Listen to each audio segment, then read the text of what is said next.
Hey there, readers and storytellers, and thank you for joining me on Story Unfolding, a show about changing the world through creativity, ingenuity, and intellectual discourse. We share meaningful conversations with creators, creatives, and dreamers who take it upon themselves to make a difference in the world. We have an influence on the world around us regardless of our intent. The only way forward is by confronting the hard truths, asking the tough questions, and letting your voice be heard. We are better together each day with our human story unfolding.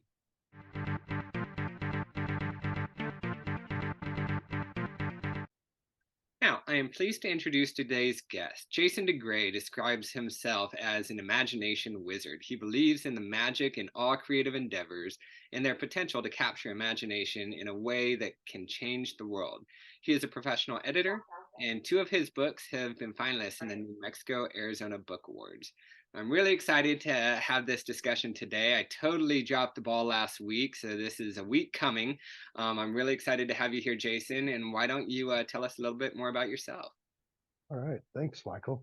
I'm excited to be here. Like I said, I really loved what you were doing. And, I think that this is a fantastic platform to really explore what, creativity can do and, the things that it can bring to the world right now. And this is something that I, as for more about myself, that this is something that I firmly believe is that, art of all mediums, but storytelling in particular is the vanguard of culture and change and the things that uh, y- affect the spiritual natures and emotional centers of people that first happens through art, and so this is something that really has drawn me and kept me going through the dark times of being an independent author and all of this type of stuff. It's this drive that these stories, like you said, are important, and I really want to keep telling them because I think that if you have a story to tell, that it comes from within, and it has to get out. There is something that you have to say, and so this is like I said, this is what keeps me going. This need to tell stories, and this is something that I have always had, I believe since very early on, and I had started telling stories or trying to. I think I tried to write my first novel when I was 12 or something like that, scribbling it in a notebook at my grandmother's house while my family was in the living room watching Days of Thunder. I think it was. Oh, that I brings was, back so many good memories. That movie. right. Here I was, scribbling in my notebook, trying to write a book. And, I think that lasted a few months before I moved on to something else. But, later on in life, I mean, writing and storytelling is something that I came back to. And, the more that I did it, the more that I realized that, oh, there's more to it than just writing a book, making up a story to try to sell copies, or be original or something like that. There really is dare I say, like, like a spiritual force behind it that drives us to put what we have inside out there, to affect the change that we want to see in the world. Yeah. I love that. I mean, man, you touch on so many things before we can even get into the, meat and potatoes of this interview. But man, I think you hit the nail on the head, talking about how you have that story within. I mean, I think I've heard that old adage, that everyone has a story inside. And I think it makes you and many of the, guests I've had on the show as independent authors, and whether you're independent or not, traditional, either way, just being able to convey that story that's inside out to the public is, a unique trait in itself and a skill that really takes a lot of work, a lot of dedication. Um, I love your background, that you were writing when you were 12 and scribbling it on paper. I mean, I've been in multiple interviews where I've had that question asked, like, how long did you want to be a writer? And I was like, I don't know. I've always written, I've always scribbled things down. I never tried to write a novel like you when I was 12, but I was in creative writing, and I did a whole bunch of different things where I was always telling stories. And I think that really gets at the inherent storytelling ability of just humans. As kids, we're always telling stories, right? We're always imagining. And I think the ability for us to embrace it as adults and continue to push through all that adversity throughout life, is just a beautiful thing. It's a beautiful testament to us, to humanity. And yeah, that's why I really want to have this channel. I want to talk about, your story that you wrote is unique in itself, whether it has, attributes that are similar to others, or it follows, the traditional, whatever the trends are of the day. It has your voice, right? And I think that's what I really want to talk about, in this channel. So thank you so much for coming on. And before we get into it, I'll mention this again later, but everyone listening, uh, these interviews do have a written portion coupled with them. So Jason's is already posted. A lot of times, I do these interviews and the blog post isn't posted yet, but Jason's is already posted up on michaelcamarillo.books.com, and his answers to some of these questions are very riveting. So I'd highly encourage you to go check it out. Those links are down below. Now, getting into it, Jason, how about you? Let's start off with, what you're working on now. What's your latest project? My latest project that I'm almost done with, I'm calling a space western, I guess, for lack of a better term. But there's a lot more going on. With the book that we have the cover for here, three or Eve. This was one of my uh, favorite projects to date. But with this project that I'm working on, I've really tried to up my storytelling game, as it were, and it's become a much more massive and expansive world than I realized whenever I, sat down and started writing it. And so it's taken me a lot longer to get through this book, for that reason, because every time I sit down and read it, I it just hits me that, oh my gosh, this is huge. Oh, like, how am I going to finish this? And so I'm like, and so it's taken me a lot longer to to get through it. But as a result, I love this story a lot more, and I'm trying to deal with a lot of bigger themes than I have, and I think that I have tried to deal with some pretty big ideas. But really getting into the nature of people, the truth behind our stories as far as like cultures and civilizations go, what we consider myth and legend and how those affect us, and things like this. And I've really been trying to, like I said, explore that, in this theme, and stick to my first love of the sci-fi and fantasy, that weird fiction genre. And so this is really what this new project is going to be.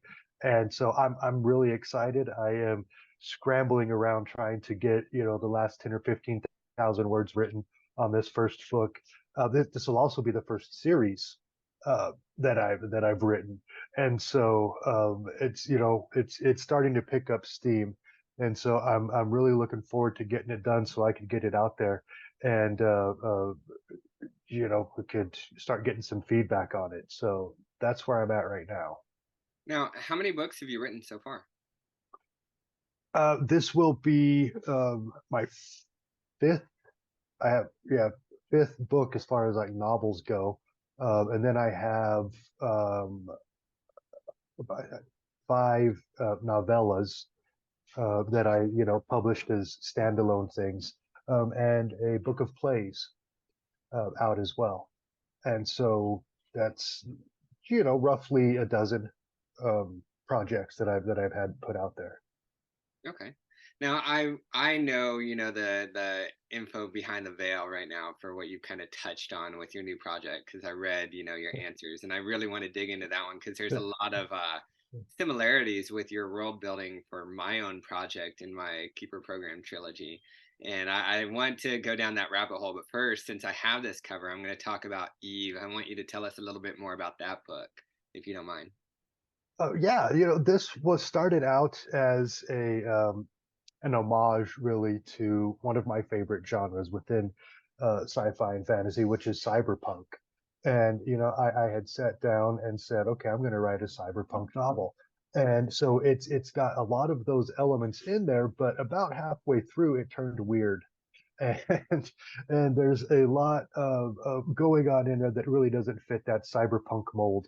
But one of the things that I really tried to explore here was the nature of relationships, and how we always that we live in basically a world of opposites, of polarities, and how those opposites reconcile one another, on a personal level, on a familial level, and really on a larger level, like a societal level, and things like that, and and ultimately on a world level of how what we're doing, uh, affects nature and the world itself, and what nature and the world does in response to uh, our interactions with it.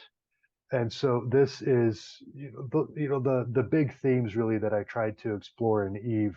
Were those things right there. And as for the story itself, Eve is the main character, and she is uh, uh, a hybrid human, a cybernetic human, basically, with amnesia. And so the story follows, her trying to regain memory of, who she is. Uh, and that's the journey and the adventures that she goes on in search of that. Okay.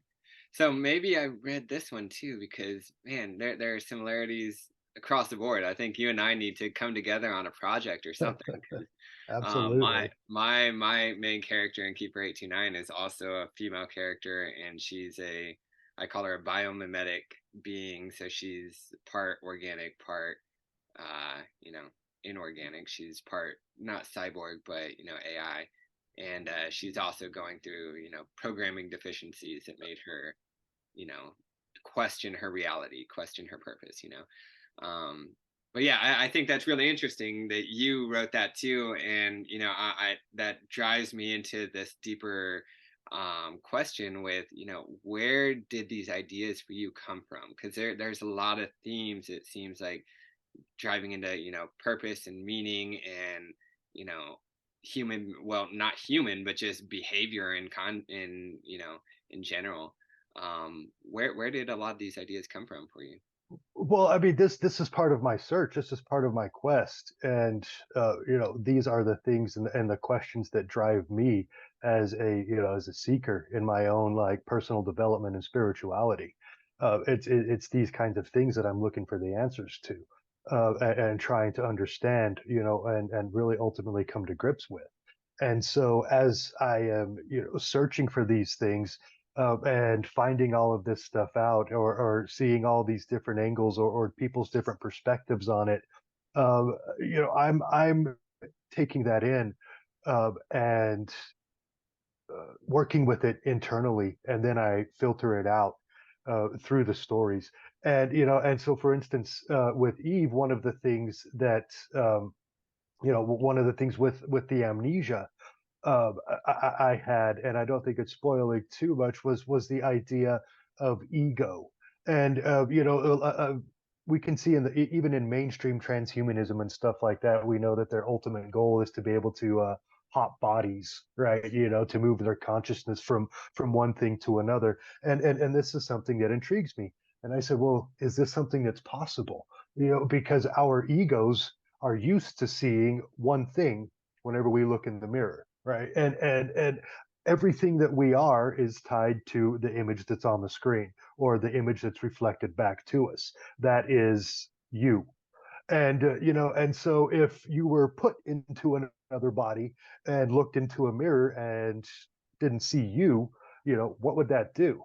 And and is that something that an ego could face, without, like I said, without being suppressed, without amnesia, without being, made to forget who it was to begin with, so it could build something else around it completely.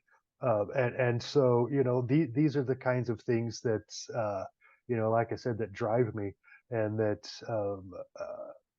ultimately come out in my storytelling as a result of that.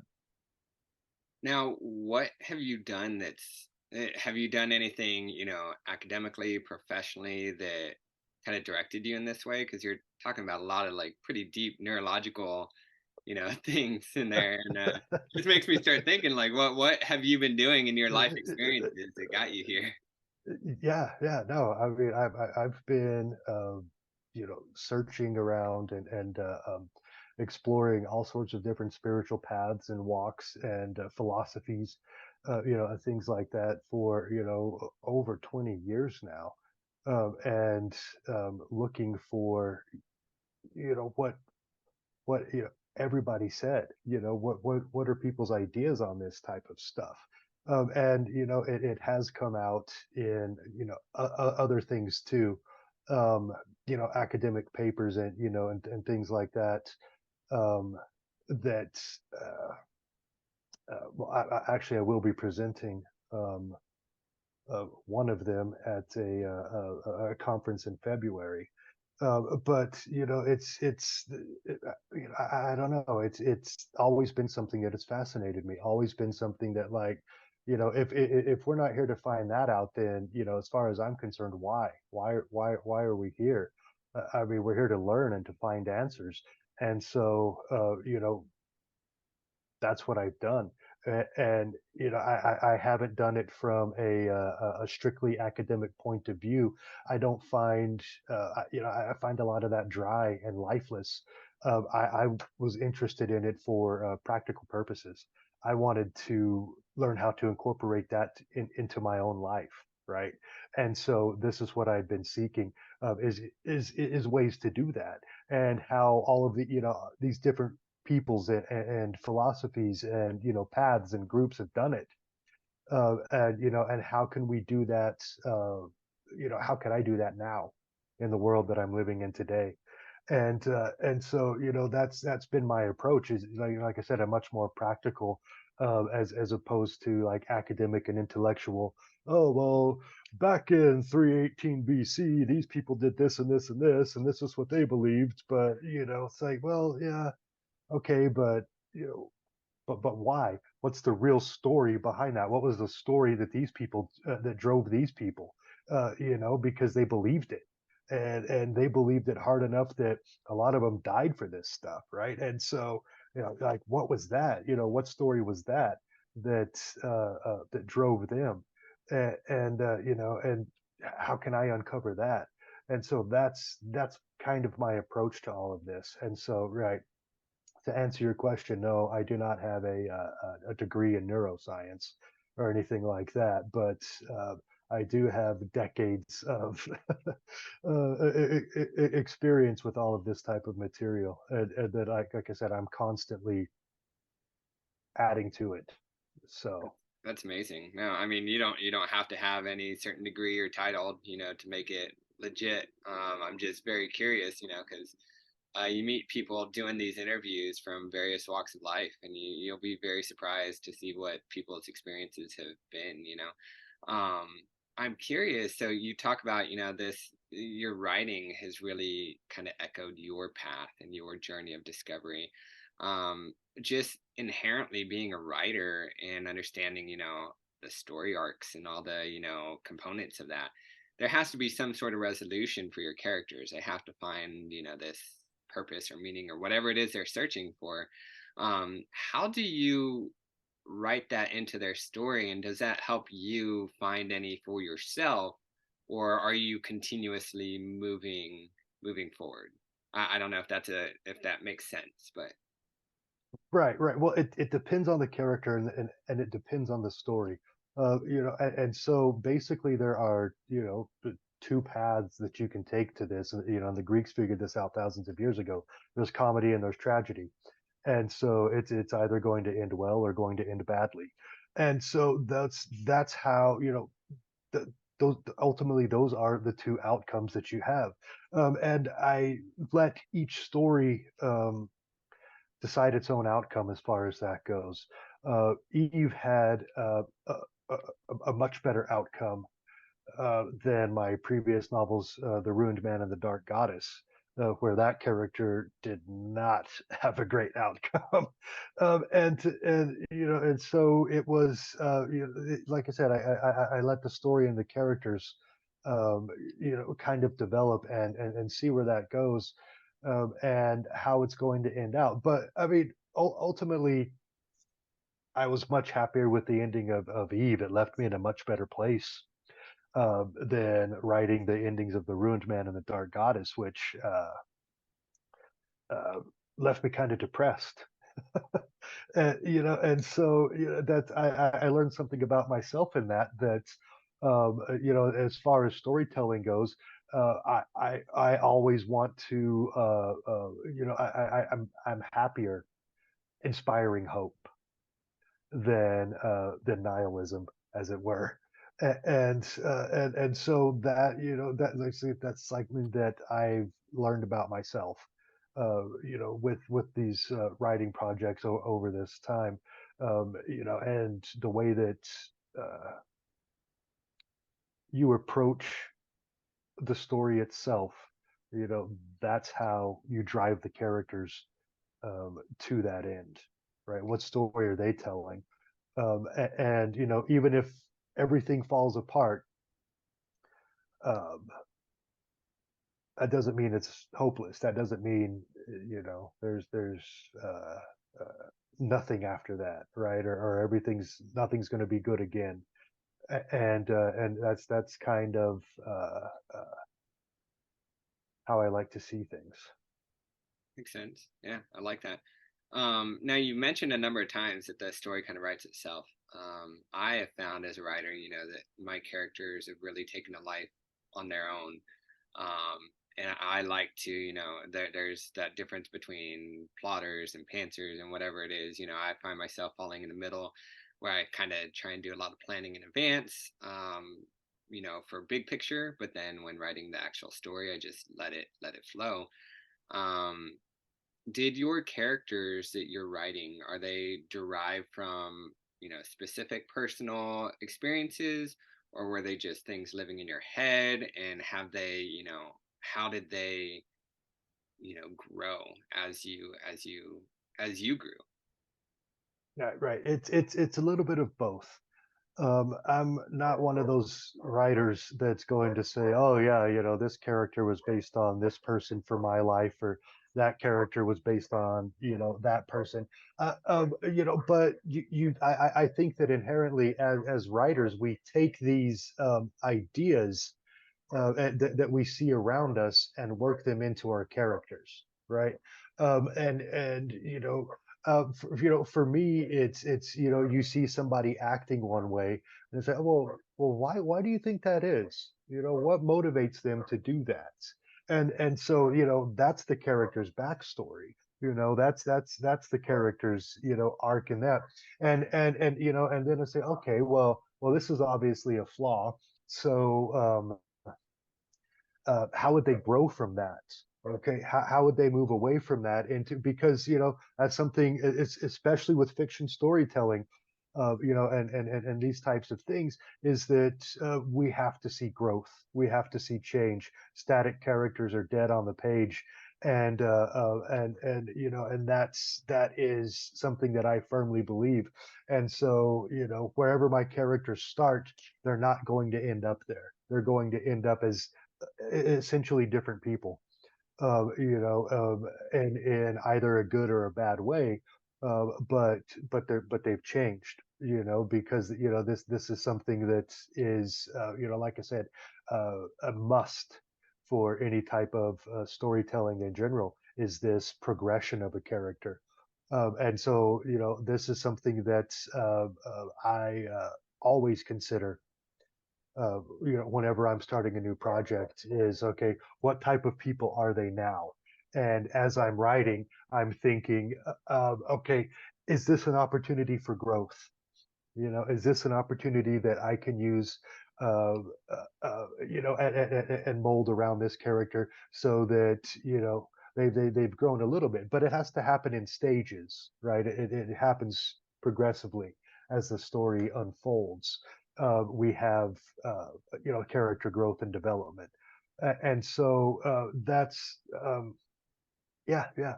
pretty much how I look at it. But I try not to, like I said, carbon copy people from my life or things like that into my stories. Um, one because we you don't ultimately know, even if you live with somebody and love somebody, you don't know their whole story. You've only known what they've told you, and so how could you uh, uh, you know write it better? You know what I'm saying? And Yeah. so I try to stray from that. But character quirks or traits or a struggle that a person is going through. With I don't know, for instance, addiction, right? Say something like that. Um, even if you know somebody that's struggling with that, they're not the only person struggling with that. So that's something that you can explore and extrapolate on, right? The struggle that they're having without getting too personal, with the person, it's themselves. Does that make sense? Yeah, yeah, that makes a lot of sense. Now I'm curious. You keep bringing up, change, and we have this question that I asked in the written portion about, it's derived off the quote from Eckhart Tolle, where he said, "Awareness is the greatest agent for change." Now, I'm curious about your opinion on that quote in itself, but more broadly speaking, I'm interested in you as a writer. Did you decide that you want to write in order to inspire change or just to tell stories, and how have those two come together? Right. Um, you know, as far as the quote goes, I mean, you have to be aware before you can even do that. And so it's one thing to read that kind of stuff and be like, oh yeah, yeah, yeah, okay, yeah, yeah, I agree with that. But it's another thing to actually be aware. To me, that is the difference between intentional storytelling and just writing a story. I don't think that I started out intentionally storytelling. No, I started out, mimicking my favorite authors, or trying to rewrite, stories that I had seen, or read, and that kind of stuff. I mean, but that's part of building and developing yourself as a writer, and shaping your own voice. Is doing that. But I wasn't aware of anything at that point. It wasn't until much later that I sat down and said, oh, I have something to say and I want to explore this. Now, how can I do that? And to me, that's that awareness, right? That's that intentional storytelling. And then you can sit down and I'm not sure setting and all of that type of stuff matters at that point, because I think that our stories are human stories. They're our stories, and they're going to show up no matter where we are, and no matter where you set it, you can explore whatever it is that you want to explore. And I think that especially like sci-fi and fantasy and these genres have gotten a bad rap as these fictional, um, flights of fancy type of thing that are that are mental garbage type of stuff. And I'm like, no, I mean, I don't think that's the case at all. I mean, you can really uh, uh, tell these these human stories in any setting. Look at Tolkien, look at Frank Herbert, look at all of these people that did exactly that. And but it has to be that awareness. It's not just going to come out whenever you're writing a story, right? I mean, this has to be something that you have set an intention to do, and then the story develops around that intention. You know, as big, I don't think that there's a such thing as accidental awareness. I love that. I absolutely love that. I'm gonna go back and listen to this interview and take some of these tidbits from you because I really want to have you back on here. We're running short on time, and we haven't even gotten to talk about your most recent project. So I'm gonna have to bring you back on here when you're ready to publish that one. I hope you will come back. Absolutely. Before we close, I do want to ask one more question. And what would be the biggest thing that you would want your readers, our listeners today to take away from you as a person, you as a writer, and your stories? I, you know, I don't know if you're looking for writing advice, it would have to be, you know, uh, don't quit, um, because especially anymore, it's a crazy dog eat dog world out there as far as all of that goes. And you know, you are going to meet with, you know, failure and disappointment and all of that stuff a lot. I mean, so, you know, don't quit. If you have stories to tell, keep telling those stories, but also never be satisfied with where you're at. I mean, you could always get better, and so always be seeking to improve your craft. Always be seeking to become a better wordsmith, to find out how to tell your stories in better, you know, more descriptive, more beautiful ways.